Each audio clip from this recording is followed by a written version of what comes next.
adduunyada hadduu jiro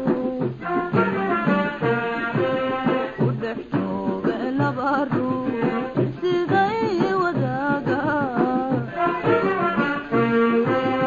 inayo jacaylkuni adduunyada hadduu jiro u dhex jooga laba ruux siday wadaaga